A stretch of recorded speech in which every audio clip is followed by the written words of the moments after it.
Hello students, welcome to my channel courses of zoology. आज के इस लेक्चर में हम पढ़ेंगे about reproductive toxicology. Reproductive toxicology basically क्या है? That is the effect of toxicant on male and female reproductive system. Reproductive toxicology में हम ये डिस्कस करेंगे कि मुख्तलिफ किस्म के जो टॉक्सिकेंट हैं ये मेल और फीमेल रिप्रोडक्टिव सिस्टम के ऊपर किस तरीके से इफ़ेक्ट करते हैं। बेसिकली जो टॉक्सिकेंट है ये गमीटोजेंसिस को इफेक्ट कर सकते हैं। फर्स्ट इसका जो ट्रिगर पॉइंट है दे कैन इफेक्ट ऑन गमीटोजेंसिस। गमीटोजेंसिस क्या होता है? हमें पता है कि गमीटोजेंसिस एक ऐसा प्रोसेस है जिसमें मेल और फीमेल के गमीट्स डेवलप होते हैं। जो मेल के गमीट्स डेवलप होने का प्रोसेस है इसको बोलते हैं स्पर्मेटोजेंसिस, और जो फीमेल के गमीट है इसके डेवलप होने का प्रोसेस कहलाता है ओजेंसिस।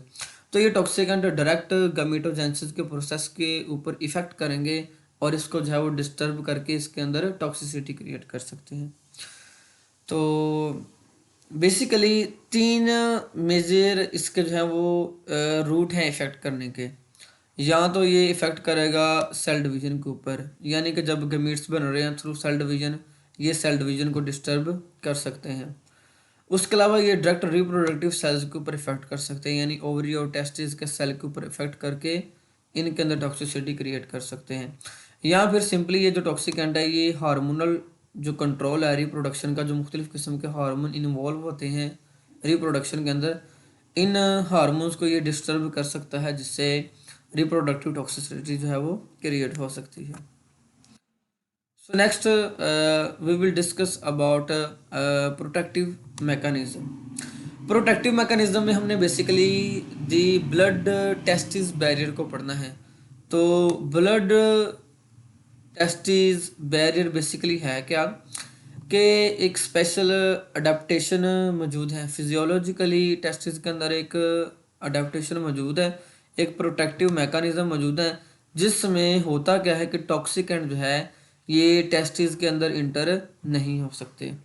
स्पेशली जो टेस्टिस के अंदर सेमिनिफेरस टब्यूल हैं, सेमिनिफेरस टब्यूल के बारे में हमें पता है कि ये ख़ास टब्यूल्स होती हैं टेस्टिस के सेल के अंदर, हाईली कन्वोलेटेड टब्यूल होती हैं जिनके अंदर स्पर्म जो है वो डेवलप होते हैं, स्पर्म की जो है वो प्रोडक्शन होती है। तो जो सेमिनिफेरस टब्यूल होती हैं इनके गिर्द ख़ास सपोर्टिंग सेल्स होते हैं जिनको बोलते हैं सर्टोलाइज सेल। अब सर्टोलाइज सेल क्या करते हैं कि ये जो स्पर्म होते हैं जो प्रोड्यूस होते हैं इनको ये नरिशमेंट प्रोवाइड करते हैं। यहाँ पे एक अहम इनका मैकेनिज्म ये भी है कि टाइटली पैक होते हैं। ये जो सर्टोलाइज सेल होते हैं they make a tight junction around the seminiferous tubules.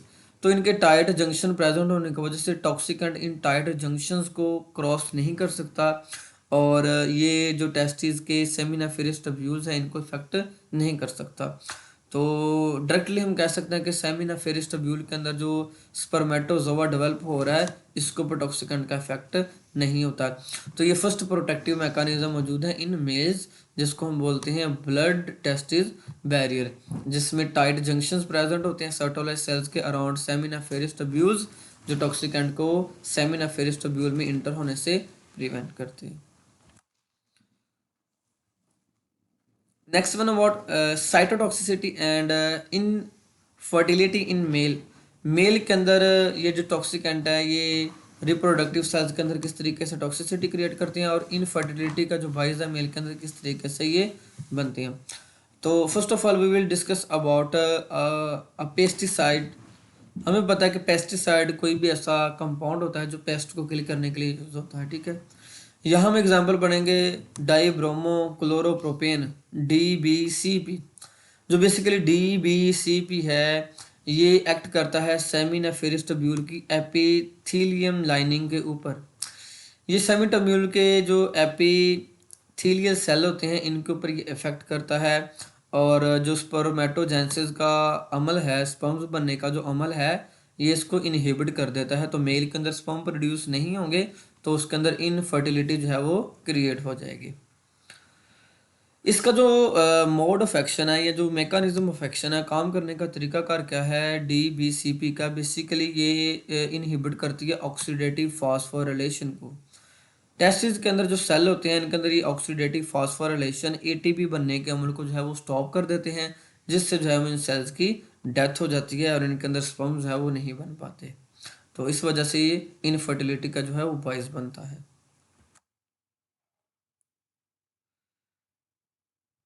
So next one toxicant is the about dinitrobenzene and tritoluene, sorry, die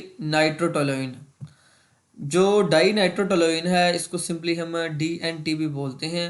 और इसके अलावा कुछ फेथलेट्स ऐसे केमिकल कंपाउंड होते हैं जो बेसिकली प्लास्टिक इंडस्ट्री के अंदर जो है वो कंज्यूम होते हैं। तो ये जो तीनों टॉक्सिकेंट है, डाइनाइट्रोबेंजीन, डाइनाइट्रोटोलोइन और जो फेथलेट्स हैं, ये भी जो है ये एनर्जी मेटाबॉलिज्म जो हो रहा है टेस्टिस के सेल के अंदर, ये इसको डिस्टर्ब कर सकते हैं और इनके अंदर टॉक्सिसिटी को क्रिएट कर सकते हैं। ये भी ऑक्सीडेटिव जो फास्फोरिलेशन है जो टेस्टिस के अंदर हो रही है, ये इसको इनहिबिट करते हैं।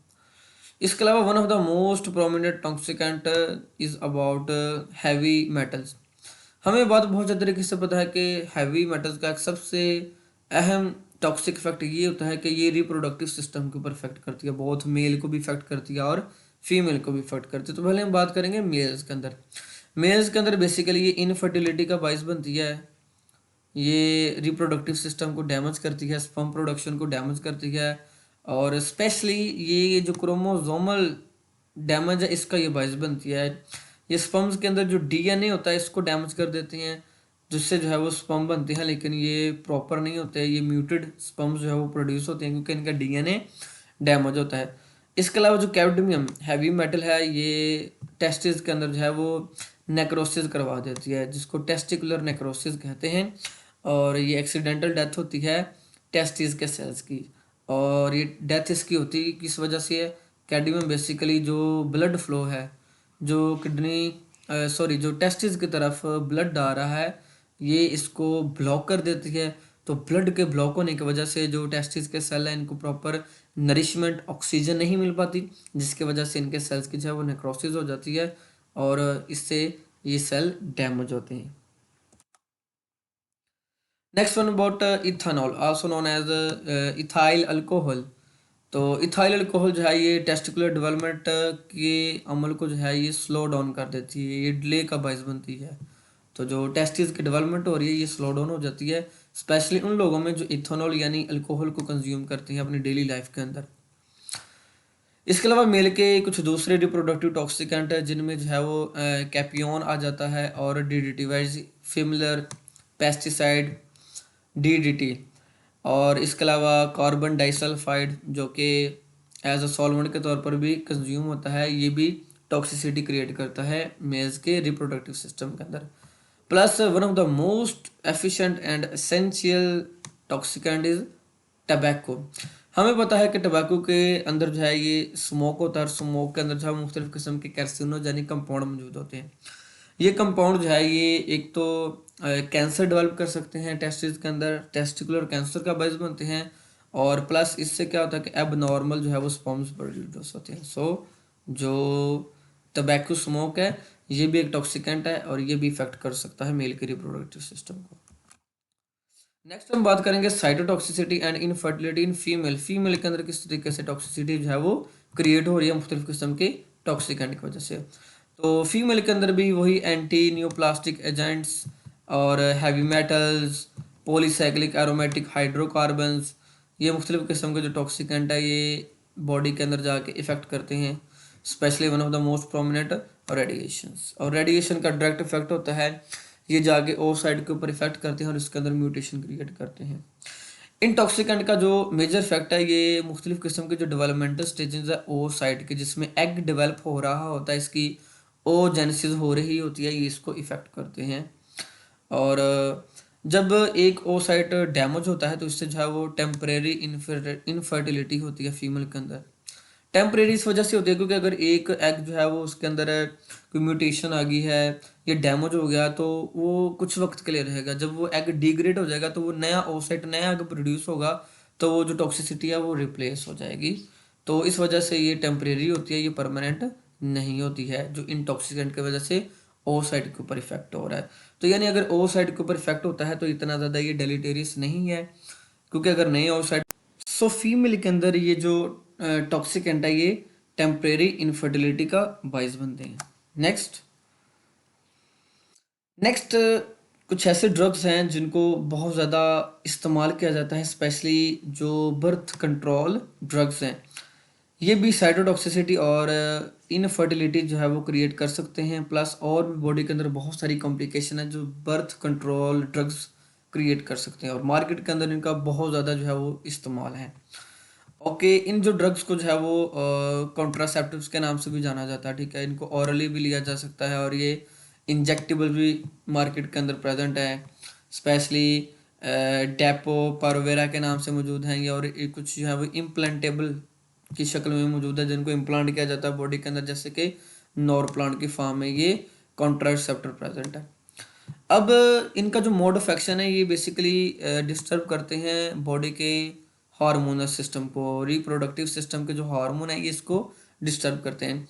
एज वी नो ये जो कॉन्ट्रासेप्टिव होते हैं मेजरली बेसिकली इनके अंदर एस्ट्रोजन और प्रोजेस्टेरोन जो है ये दो हार्मोन प्रेजेंट होते हैं। प्रोजेस्टेरोन और एस्ट्रोजन इन दोनों का जो मेन काम होता है बॉडी के अंदर जाके ये फॉलिकल स्टिमुलेटिंग हार्मोन और ल्यूटेनाइजिंग हार्मोन को सप्रेस कर देते हैं। इनकी जो प्रोडक्शन है इसको इनहिबिट कर देते हैं, जिससे क्या होता है कि जो प्रोसेस ऑफ ओवोल्यूशन है वो बंद हो जाता है, इसकी इनहिबिशन हो जाती है। इनका मेजर इफेक्ट क्या होता है कि दे कॉज थ्रोम्बो एम्बोलिज्म। इससे क्या होता है कि जो ब्लड वेसल्स है इसके अंदर कोई ना कोई ऑब्स्ट्रक्शन आ जाती है, कोई ना कोई ब्लड क्लॉट बन जाता है। तो ब्लड क्लॉट बनने का डायरेक्ट इफेक्ट क्या होता है, मायोकार्डियल इन्फ्रैक्शन, इससे हार्ट अटैक आ सकता है और स्ट्रोक हो सकता है। तो इन ड्रग्स के इफेक्ट से ये कॉम्प्लिकेशन जो है वो फीमेल के अंदर हो सकती हैं अगर इन बर्थ कंट्रोल ड्रग्स का जो है वो इस्तेमाल किया जाए। So this is all about reproductive toxicology, effect of toxicant on male and female reproductive system. Thank you.